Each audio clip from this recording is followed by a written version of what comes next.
Hello tout le monde, je suis Vaya Priar et je vous souhaite la bienvenue sur notre chaîne YouTube Viens chez moi, écoute et prête l'oreille. Je suis heureuse, chers frères et sœurs, de pouvoir vous retrouver pour une nouvelle semaine, une nouvelle étude des Doctrines et Alliances. Et cette semaine, nous avions à étudier les sections 85 à 87.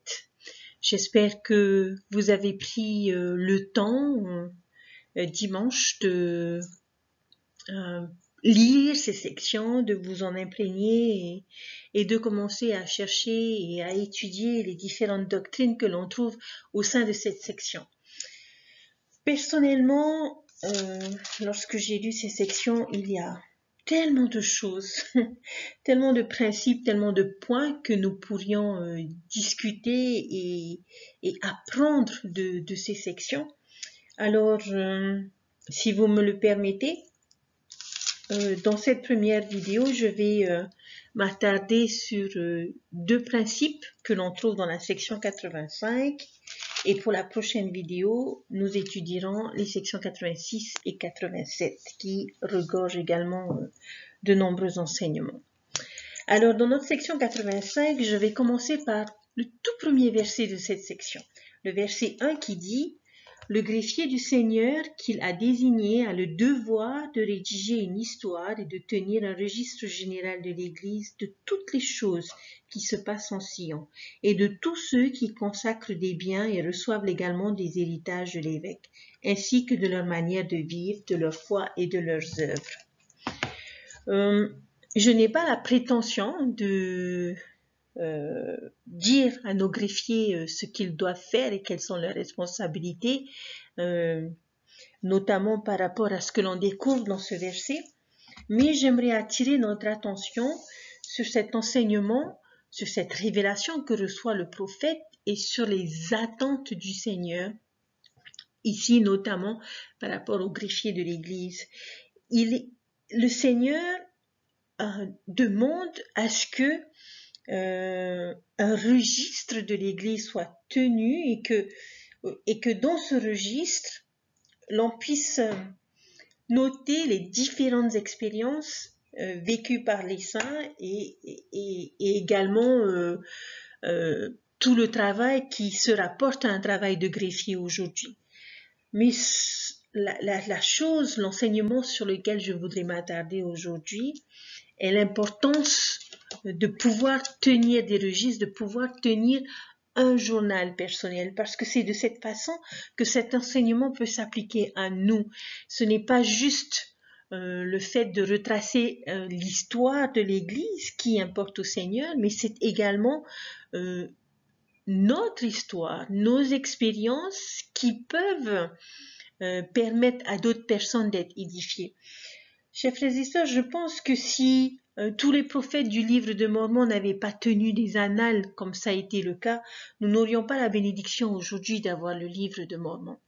Je ne suis pas là non plus pour vous dire que notre journal personnel pourra peut-être devenir un livre d'écriture. Non, mais je suis persuadée que ce que le Seigneur voudrait nous faire comprendre à travers ce verset, et ce que nos dirigeants nous ont toujours enseigné, c'est l'importance de tenir un journal personnel. Et justement, il y a un de nos prophètes qui était Wilford Woodruff, qui en 1835 a commencé son premier journal. Et il avait dit concernant ce journal qu'il était bénéfique de passer en revue notre vie passée et que nous avons la bénédiction mais aussi le devoir de faire le récit exact de nos actes. Il a écrit « C'est dans ce but que je m'efforcerai dorénavant de faire le récit de mes voyages, afin que lorsqu'on me le demandera, je puisse rendre compte de mon intendance. » Wilford Woodruff a tenu son journal pendant 63 ans, qui ont suivi et a écrit pour la dernière fois le 31 août 1898, c'est-à-dire 2 jours avant sa mort. Ce qu'il a noté dans son journal constitue un compte-rendu exact et fidèle de sa vie personnelle et a montré et témoigné de son amour pour sa famille, son intérêt pour ce qui l'entourait, sa diligence à accomplir les tâches quotidiennes et sa foi pendant les épreuves, et son témoignage et sa compréhension de l'Évangile. Ces notes donnent également un aperçu de la vie d'autres membres de l'Église de l'époque. Et en plus d'écrire au sujet de sa propre vie, de sa vie personnelle et de son ministère, Wilford Woodruff a fait un récit précis de l'histoire de l'Église. Il a expliqué « J'ai été inspiré et poussé à tenir un journal et à noter les affaires de l'Église dans la mesure de mes possibilités. Je ne comprenais pas pourquoi ce sentiment était si fort au début de l'Église, mais je le comprends maintenant. Il était rare que j'entende frère Joseph ou les 12 prêcher ou enseigner un principe sans que je me sente aussi mal à l'aise qu'un poisson hors de l'eau jusqu'à ce que je l'ai écrit. Ensuite, je me sentais bien. Je pouvais écrire un sermon de Joseph presque mot pour mot une semaine après qu'il l'avait fait. Une fois qu'il était écrit, le sermon me quittait. Je ne l'avais plus à l'esprit. C'est un don que Dieu m'avait accordé. » Dans son effort pour écrire l'histoire de l'Église, le président Woodruff a noté des détails importants des réunions auxquelles il avait pu assister. Et lors d'une réunion, il a enseigné un principe qui peut être appliqué au journal intime comme au registre officiel de l'Église. Il a dit ceci: « Lorsque nous marchons dans un cours d'eau rapide, nous ne pouvons pas poser le pied 2 fois dans la même eau. Nous ne pouvons pas non plus revivre 2 fois le même moment. Lorsque nous franchirons cette porte, le travail de cette réunion nous sera inaccessible à jamais. Nous ne revivrons jamais plus cette soirée et ne devons-nous donc pas faire le compte-rendu de notre œuvre, de nos enseignements et des recommandations que nous faisons pendant cette réunion. Si nous devons le faire, En tenant son journal, le président Woodruff a fait un don durable à ses descendants et à tous les membres de l'Église. Matthias F. Coley, un biographe, a fait la remarque suivante: « La vie de Wilford Woodruff est pleine de merveilles. C'est une vie simple dans laquelle il révèle librement son cœur et ses intentions. Ses expressions franches, son souci des détails et son grand respect de la vérité font probablement de lui le meilleur chroniqueur de toute l'histoire de l'Église. » Alors pourquoi est-ce que je vous partage toutes ces choses, chers frères et sœurs? Et bien tout simplement pour vous dire l'importance que nous devrions accorder à nos histoires personnelles.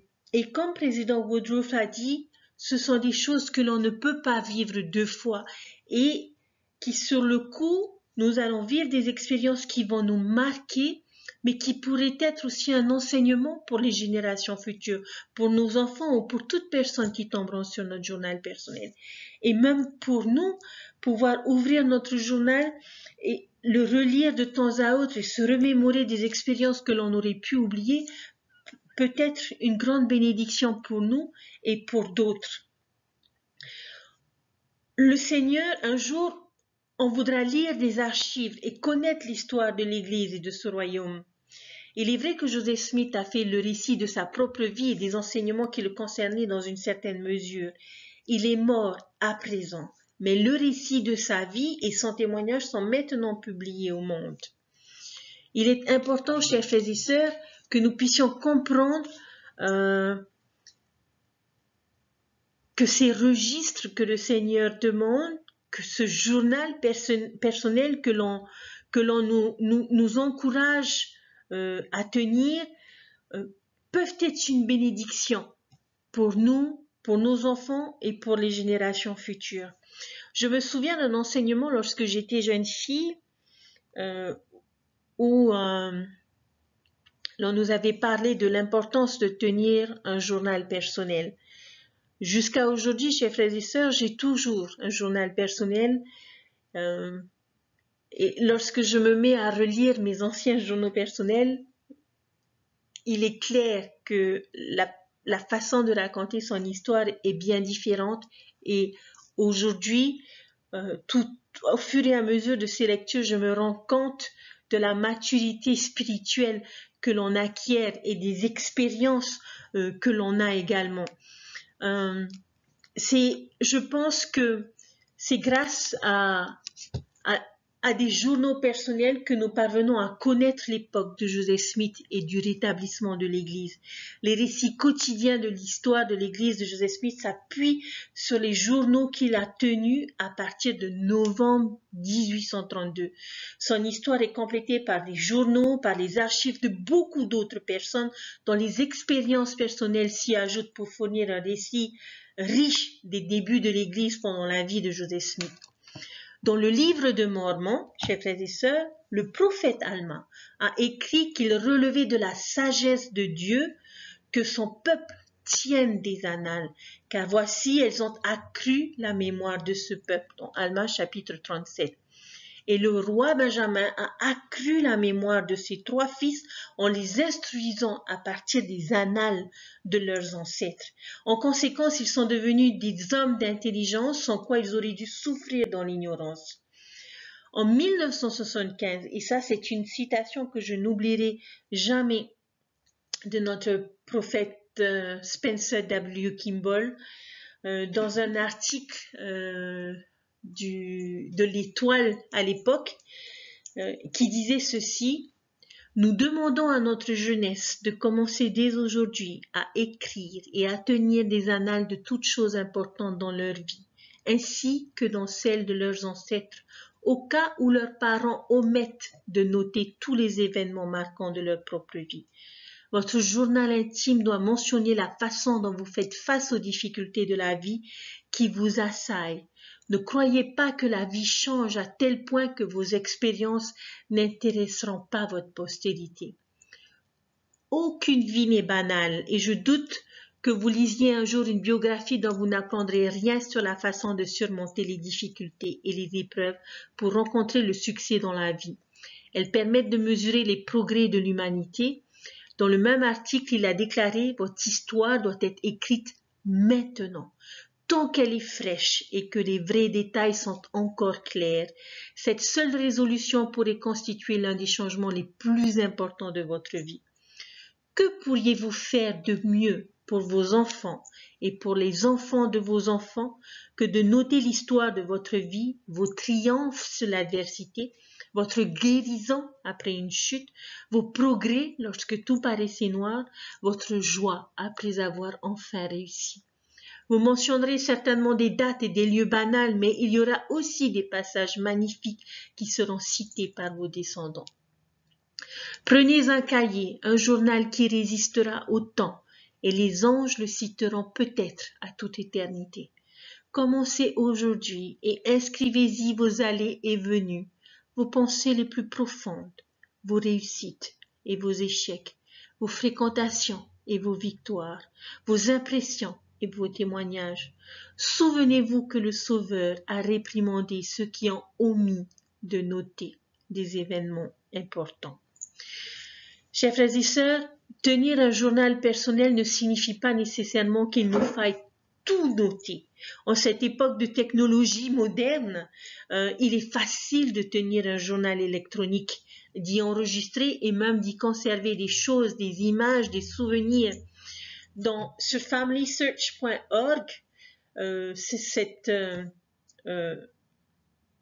cette application donne maintenant la possibilité d'enregistrer des fichiers électroniques de notre journal, les copies numériques de notre journal imprimé et même prévoir des fichiers audio de votre journal ou des mémoires enregistrées par voie orale. Il nous suffit juste de cliquer sur Souvenirs et de suivre les instructions pour pouvoir joindre les documents et les fichiers audio à notre profil personnel. Pourquoi développer ces choses, chers frères et sœurs, si elles n'avaient pas d'importance? De la même manière que le Seigneur, dans la section 85 des Doctrines et Alliances, a demandé à ce que le greffier tienne des registres officiels de l'Église, il nous est demandé à nous également de tenir des registres officiels de notre vie, de manière à pouvoir partager nos expériences, de manière à pouvoir partager notre connaissance, notre témoignage, pour pouvoir édifier d'autres personnes et éventuellement leur apporter l'aide dont ils ont besoin dans leur vie. Alors, si ce n'est pas encore fait ou si cela fait longtemps que nous n'avons pas ouvert notre journal personnel, chers frères et sœurs, s'il vous plaît, je vous invite à l'ouvrir et à noter vos expériences parce que chaque jour nous vivons des expériences et chaque jour nous reconnaissons la main du Seigneur. Le thème de notre étude des doctrines et alliances cette semaine est de se tenir en des lieux saints. Chers frères et sœurs, notre journal peut être notre lieu saint où nous allons pouvoir nous y plonger, où nos enfants pourront s'y plonger et découvrir des récits, des histoires que nous aurons partagées, notamment de toutes les fois où le Seigneur sera intervenu dans notre vie. Comment est-ce que nous avons pu surmonter des difficultés? Comment est-ce que nous avons vu la main du Seigneur dans nos réussites? Et encourager ces personnes qui, d'une façon ou d'une autre, seront amenées à lire ces journaux personnels, à découvrir ces histoires et à trouver la force, la motivation, le courage de continuer, de persévérer. Notre journal, chers frères et sœurs, si nous nous appliquons dans ce que le prophète Spencer W. Kimball nous a enseigné, dans ce que le prophète Wilford Woodruff nous a enseigné, dans ce que ce verset de la section 85 nous enseigne, nous pouvons faire de notre journal personnel un lieu saint où toute personne pourra trouver refuge, solution, courage, motivation pour apprendre davantage et vivre davantage l'évangile de notre Sauveur Jésus-Christ. Alors, c'est mon petit défi de la semaine, chers frères et sœurs. Puissions-nous nous rendre compte de tout ce qui se passe autour de nous et puissions-nous prendre le temps de noter ces événements importants de notre vie pour nos enfants, pour nos petits-enfants, de manière à ce qu'ils puissent avoir une histoire aujourd'hui. Pour le mois de juillet, l'Interrégion avait lancé le défi de mettre en avant nos pionniers. Et j'ai la bénédiction d'avoir un membre de la famille qui s'est affairé à la tâche et a mis en avant les pionniers de la paroisse de Avera de Reatia, d'où mon papa est né et issu. Et j'ai pu découvrir de beaux témoignages, j'ai pu découvrir de belles histoires concernant mon grand-père, concernant ma tante. Et ce sont des choses, chers frères et sœurs, pour certains détails que j'ignorais et combien j'ai été reconnaissante de découvrir ces choses et de pouvoir les entendre et d'éprouver de la reconnaissance pour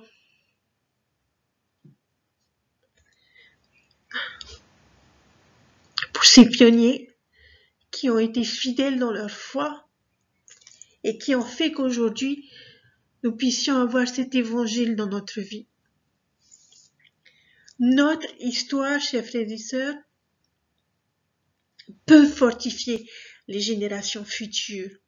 Et c'est pour cette raison que le Seigneur demande à ce que les registres de l'Église soient tenus, pour que l'on puisse connaître l'histoire d'une paroisse, l'histoire d'une famille qui est allée au temple, et tout ce qui s'est fait pour pouvoir fortifier la foi de chaque personne qui faisait partie de cette famille, de cette paroisse.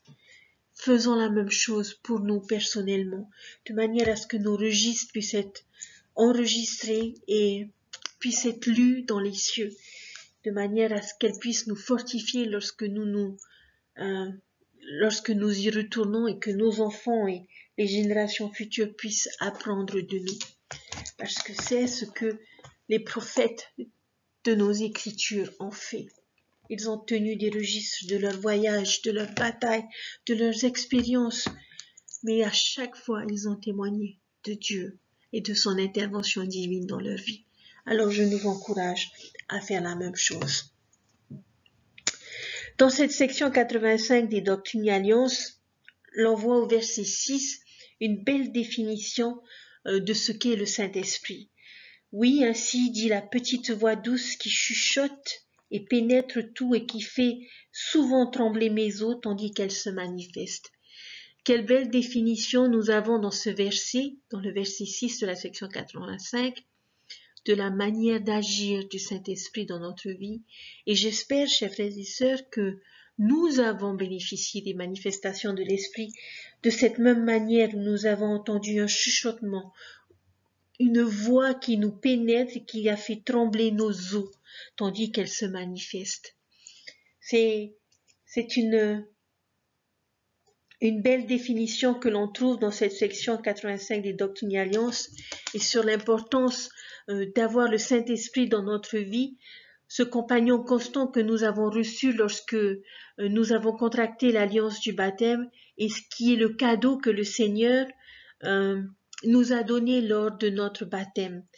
Et nous sommes bénis, chers frères et sœurs, d'avoir avec nous ce compagnon constant pour nous guider, pour nous aider et qui se manifeste et surtout qui nous fait part de la volonté de notre Père Céleste dans notre vie et nous guide en toutes choses.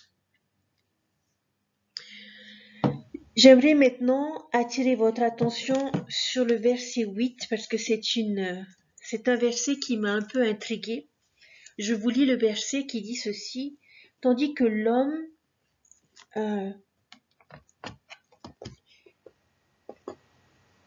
qui aura été appelé par Dieu et désigné, qui avance la main pour affermir l'arche de Dieu, tombera sous le trait de la mort comme un arbre qui est frappé par le trait fulgurant de l'éclair.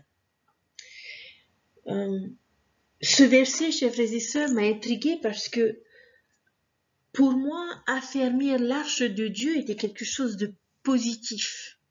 Et je ne comprenais pas pourquoi une main qui cherche à affermir l'arche de Dieu tombe sous le trait de la mort.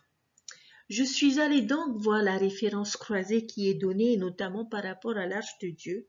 Et cette référence croisée m'a amenée dans l'Ancien Testament, dans 2 Samuel au chapitre 6, verset 6. L'histoire de l'arche de Dieu dans Samuel chapitre 6 et dans 1 Chronique chapitre 13 nous parle dans l'ancien d'Israël de cette arche de l'alliance qui était un coffre qui avait les plaques, les tablettes des 10 commandements que le Seigneur a donné à Moïse sur le mont Sinaï. Et ce coffre était dans le sein des saints du tabernacle et représentait la présence de Dieu. Et personne n'était autorisé à toucher le coffre et seuls des Lévites pouvaient le porter en utilisant des bois qu'ils passaient sous le coffre pour pouvoir le transporter. À l'époque du roi David, ce dernier avait décidé de déplacer l'arche vers Jérusalem où son fils Salomon avait construit un temple. Et le transport du coffre se faisait sur une charrette qui était tirée par des bœufs. Et lors de ce transport du coffre, un homme du nom de Uza marchait aux côtés du coffre. Et sur le chemin, le chariot qui était tiré par les bœufs s'est retrouvé sur un chemin rocailleux où à un moment donné, il y avait l'impression que le coffre allait tomber du chariot. Et qu'est-ce que Uza a fait? Avec toute la bonne intention qu'il avait, il a mis la main sur le coffre avec le désir d'empêcher le coffre de tomber sur le trajet. Et qu'est-ce qui est arrivé? À ce moment-là, après avoir posé la main sur le coffre, chose qui était interdite, Uza est tombé raide mort.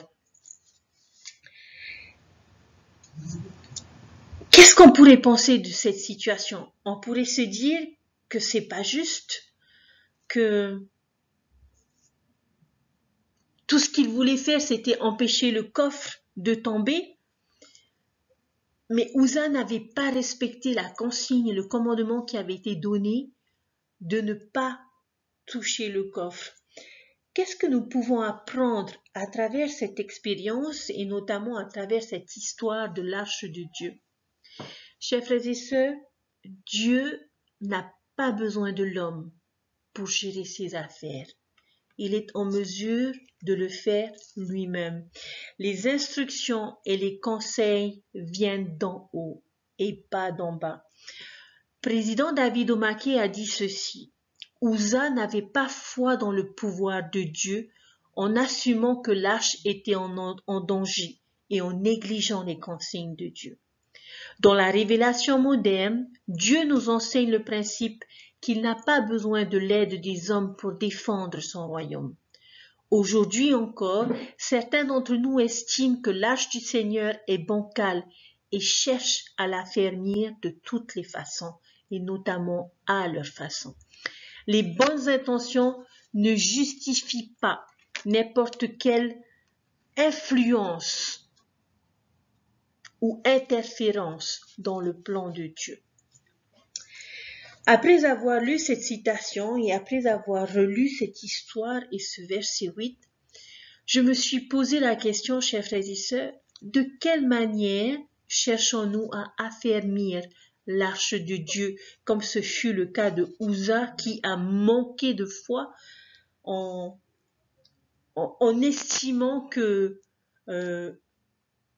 le coffre du Seigneur allait tomber. Et j'ai découvert, chers frères et sœurs, que lorsque nous cherchons à affermir l'arche de Dieu, c'est lorsque nous pensons et exprimons le sentiment que l'Église ne va pas dans la bonne direction.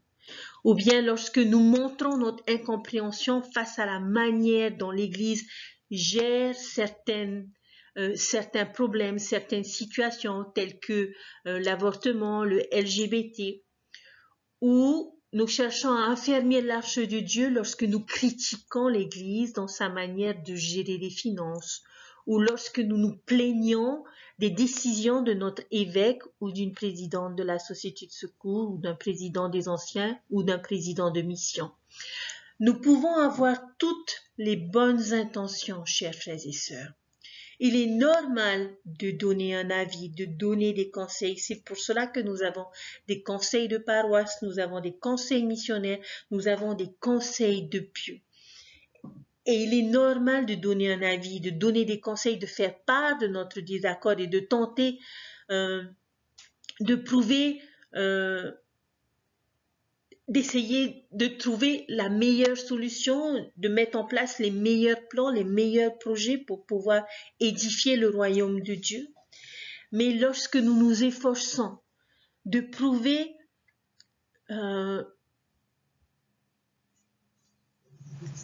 qu'une directive inspirée est fausse, c'est une façon, chers frères et sœurs, d'affermir l'arche de Dieu. Et je suis heureuse qu'aujourd'hui le Seigneur ne nous frappe pas de mort lorsque nous cherchons à affermir l'arche de Dieu.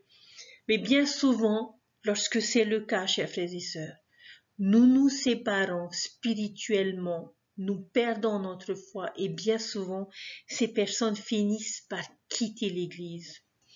Une autre façon d'affermir l'arche de Dieu est lorsque les membres vivent l'Évangile et les commandements à leur façon. Ils veulent les bénédictions sans les responsabilités qui sont rattachées au commandement. C'est comme décider de voyager, mais sans vouloir passer par la sécurité avant d'entrer en salle d'embarquement. Certains pensent pouvoir aller au temple sans avoir à payer une dîme complète, ou boire du café parce que juste une tasse de café par jour ne peut pas me faire de mal, ou porter des vêtements qui sont inappropriés avec les vêtements du temps. Toutes ces choses, chers frères et sœurs, que l'on peut considérer comme petites, sans intérêt, ce sont des façons que l'adversaire utilise pour nous éloigner petit à petit de la barre de fer et nous amener à affermir l'arche de Dieu.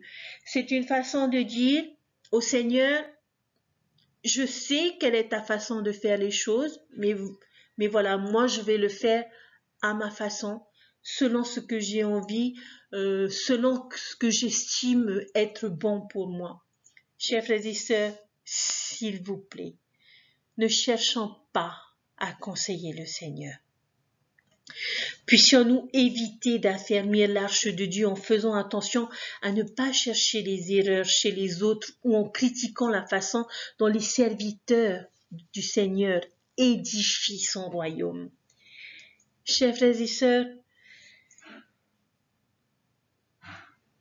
vous pourriez me dire que, en ayant lu cette section 85, il y avait peut-être autre chose que l'on aurait pu mettre en avant dans la section 85. Le contexte de cette section 85 est en rapport avec la loi de consécration et les fidèles qui devaient donner de leurs biens et de leurs dîmes et qui attendaient de pouvoir avoir une part de terre pour pouvoir s'implanter. Mais nous sommes aujourd'hui dans les derniers jours et je pense que nous avons besoin de regarder ce qui se passe aujourd'hui. Dans notre réunion de témoignage, à la Sainte-Seine, une sœur de la paroisse s'est levée, a rendu son témoignage. C'est une personne âgée de la paroisse qui a regretté aujourd'hui de voir que le monde devenait méchant, que le monde devenait égoïste. Et elle disait qu'elle enseignait ses enfants à pouvoir faire ce qu'il faut aujourd'hui de manière à être fort spirituellement. Parce que c'était que comme ça qu'ils allaient pouvoir s'en sortir, qu'ils allaient pouvoir être à part de cette méchanceté que représentait le monde aujourd'hui. En tant que dirigeants, en tant que membres de l'Église, nous pouvons avoir toutes les bonnes intentions, les bonnes idées, mais nous ne devons jamais oublier, chers frères et sœurs, qu'il ne s'agit pas de notre œuvre, mais qu'il s'agit de l'œuvre du Seigneur, et que nous ne sommes que ses disciples, que ses agents qui vont lui permettre de pouvoir participer et faire avancer son œuvre. Mais nous devons avoir foi. Foi en ce qu'il a décidé, foi en ce qu'il va révéler à notre prophète Russell M. Nelson. Et lorsque l'on regarde le dernier discours de notre prophète lors de notre dernière conférence générale, président Nelson nous a invités à avoir plus de foi et à faire ce qu'il faut pour développer notre foi en notre Sauveur Jésus-Christ, de manière à pouvoir déplacer les montagnes dans notre vie, les montagnes de la souffrance, les montagnes de l'adversité. Et nous avons la responsabilité, chers frères et sœurs, de ne pas faire comme Uza, qui avait de bonnes intentions, mais qui n'avait pas suffisamment foi dans le plan du Seigneur. Si le Seigneur décide de mettre en place des choses, si le Seigneur, au travers de ses dirigeants, les inspire à agir d'une certaine façon, chers frères et sœurs, j'espère que nous ferons partie des personnes qui auront foi et qui seront obéissants et qui s'efforceront de faire la volonté du Seigneur, même si nous ne comprenons pas toujours ce qu'il attend de nous ou pourquoi nous devons le faire. Parce que c'est son œuvre, parce qu'il sait là où nous devons aller et ce que nous devons accomplir. Tout ce qu'il attend de nous, c'est que nous nous engagions à le faire avec foi, en étant des disciples vrais et fidèles de notre Sauveur Jésus-Christ et en étant à sa disposition, en nous reposant sur lui, sur son esprit et sur les révélations qu'il accorde à chacun de nos dirigeants. Chers frères et sœurs, je prie notre Père Céleste que nous puissions comprendre ces choses, l'importance de tenir des registres pour pouvoir édifier les autres et l'importance, chers frères et sœurs, de faire la bonne part en tant que disciple, en tant que dirigeant et en tant que membre de l'Église, et d'avoir suffisamment de foi en notre Sauveur Jésus-Christ et dans le Seigneur pour l'aider à gérer son royaume, à gérer son Église, à accepter toute révélation qui vient de notre prophète, qui vient de nos dirigeants, qui vient de nos évêques, qui prient, et je suis persuadée, jeûnent pour pouvoir trouver les meilleures solutions pour aider les brebis qu'ils ont dans leur bergerie et pour pouvoir les ramener sains et saufs à la bergerie du Seigneur.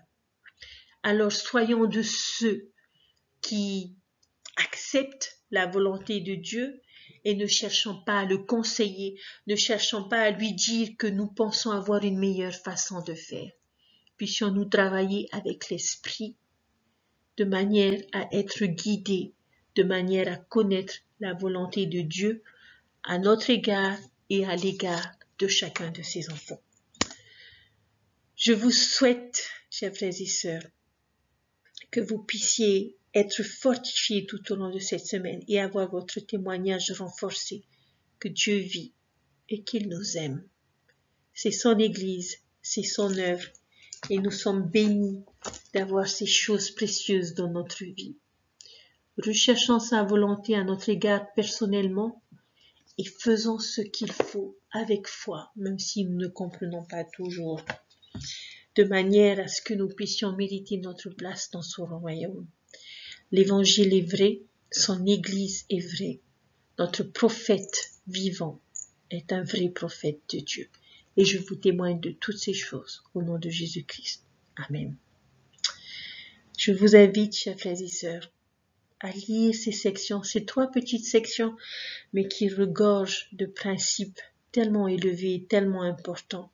Puissions-nous aller au-delà de ce que nous connaissons déjà, de manière à apprendre davantage de ce que le Seigneur voudrait que l'on apprenne. Je vous souhaite une bonne étude, une bonne lecture et une bonne semaine. Et je vous dis à très bientôt. Bye!